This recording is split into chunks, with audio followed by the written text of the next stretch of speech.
Good morning, afternoon, or evening, depending on when you're watching this. One of the things I'd like to discuss is in my earlier intro videos, I talked about survival and different things like that. Why did I choose survival as part of an emphasis? Well, remember that I am thinking in a United States, North American mindset.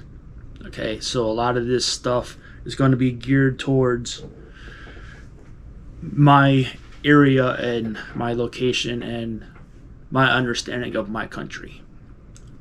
With that being said, I personally don't believe that the average American can probably survive a long-term situation that they would need to, meaning that I know a lot of people that go crazy if Starbucks is closed when it should be open, or they can't get their Big Mac, or they cannot get their quarter pounder with cheese, or their Royale with cheese, depending on how you want to say it. To me, this kind of is troublesome, just because of the fact of you can't be totally dependent upon technology. Remember, technology is fallible. Technology will break in the most inconvenient time. Where I live, a couple years ago, one of the towns during the wintertime, when it was 20 below, I think it was around that temperature, the power went out for the town. I don't remember if it was a power line issue or if the grid was overwhelmed, but they actually had to truck in large industrial generators to get the power on. So that got me thinking, how many people know how to handle a situation like that? I live in a rural area, a farming community, so how can people in larger cities handle it? There's a couple YouTubers that I watch. I can't pronounce his name properly, and I would butcher it if I even did. But he's a linguist that goes around and learns rare and unique dialects of languages and talks to locals that speak that dialect and surprises them.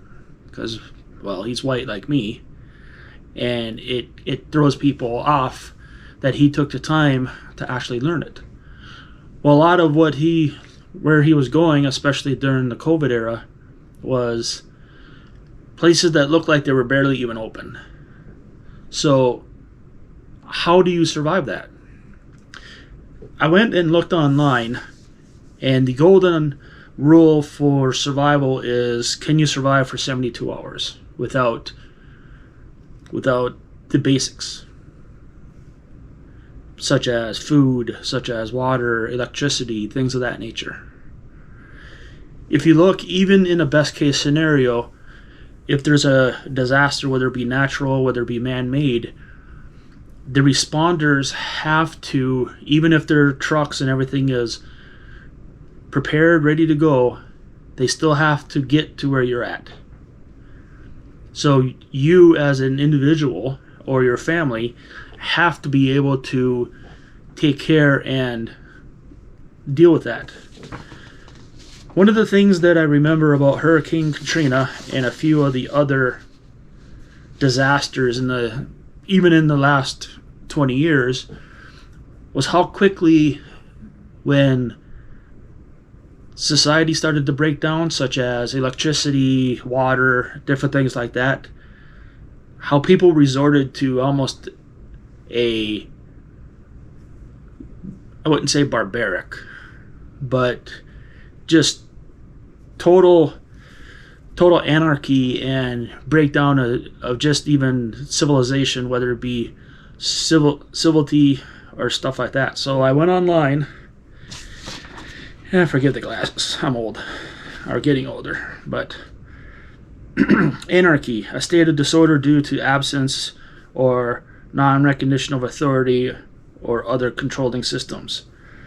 The organization of society on the basis of voluntary cooperation without political institutions or without pretty much the government. So why can't you remain civil even in a disastrous situation, a disastrous event? Why does it have to be dog eat dog? I never understood that. And I'm not going to get into sieges like Leningrad and Stalingrad because those are completely unique situations. I'm talking about a flood, a tornado, a hurricane, different things like that. Even something as simple as a blackout. We have a lot of trees and stuff because we live in a partial forest, partial prairie area. That's why the town that I live in, their motto is Pines to Prairie. Heavy winds, different things like that. Tree limbs fall on power lines. It takes a while for the power company to get out there and switch the power lines. I've known people that have gone a couple days without power. Sometimes in the winter, sometimes in the summer. Sometimes it just depends. Why, at least up here, people understand that and can pretty much, between them and the friends around them and neighbors, they can survive while things get back in order. So I also went online and went to the FEMA website.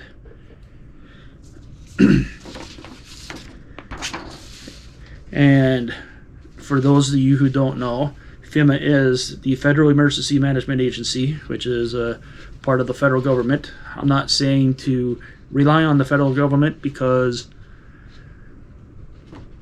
you need to learn and you need to know how to take care of yourself until things get back in order. So part of it was ResearchGate.com says emergency disaster experts think that the golden 72 hours after disaster is a period during which human can survive with physical strength without food and water. Okay, remember that a normal human being can go a couple weeks without food. I mean, you have a pretty good reservoir of fats and everything in your body that can go off of. Water is the issue, though. Your body is quite a bit water. Another part is, after an emergency, you may need to survive on your own for a period of several days. Being prepared means having your own food, water, and other supplies to last for several days. To that, I also think the skills. Okay. So, on the FEMA website, it also says, being prepared means having your own food, water, and other supplies to last for at least 72 hours. A disaster supplies kit is a collection of basic items your household may need in the event of an emergency. Just because that you set up a kit, do you know how to use the kit? And this is what I'm trying to help people learn and understand. Whether you live in New York City, whether you live in Chicago, whether you live in Timbuktu, Kentucky, wherever it is. Whether you're in the woods, whether you're in a rural area, urban area, it doesn't really matter. First and foremost, do you know what the laws are that allows you to do certain things, such as, can you take a hibachi grill, put it on a emergency exit area of stairwell in New York City, put some wood in it, and be able to cook? I don't know, because I don't live in New York City. But that would be something for people to know and understand. Do you know how to cook on it? Which is part of what I want to do with these channels. With these playlists, not channels. How to sanitize water. Can you use water from drainage areas? Can you use water from your roof? How much snow do you need to make water? Because remember, one of the worst things to do to try to get hydrated is to take a clump of snow in your hand. Make sure you don't get the yellow, but take a clump of snow in your hand and put it in your mouth and try to let the snow melt to get water. It's not very good on a survival aspect. The better thing to do would be to take a large clump of snow, put it in a cup or something that you can put over a fire, let the snow melt, and continually put snow in to the cup, bowl, pot, whatever you're using, to slowly gain water. Because not only are you melting the snow and not wasting your body energy, but you're also sanitizing and disinfecting the water as it boils. And the snow just continuously melts, and things work that way. So I just wanted to kind of emphasize a little bit more that what I'm trying to do is to help people understand that, one, technology is fallible. It will fail, and it usually fails when you don't want it to. That you can still survive even without your Starbucks, because without a Keurig machine, how did they drink coffee way back before even electricity? Well, they did it with fire. They did it with a pot and put a bunch of grounds in it. How many people can do that if they need to? So, with all the other playlists that I'm doing, I'm hoping to slowly work our way towards having a large, pretty much learning little things at a time to get to a larger situation, that learning all these small little steps you can take and do a better job of caring for yourself and surviving. I hope that is people understand. I hope I made sense. And remember that survival, the first thing about survival is a mindset. Get your mind straight and know that you can accomplish a lot of things that you didn't think you could. Thank you very much, and I will speak to you again on another video.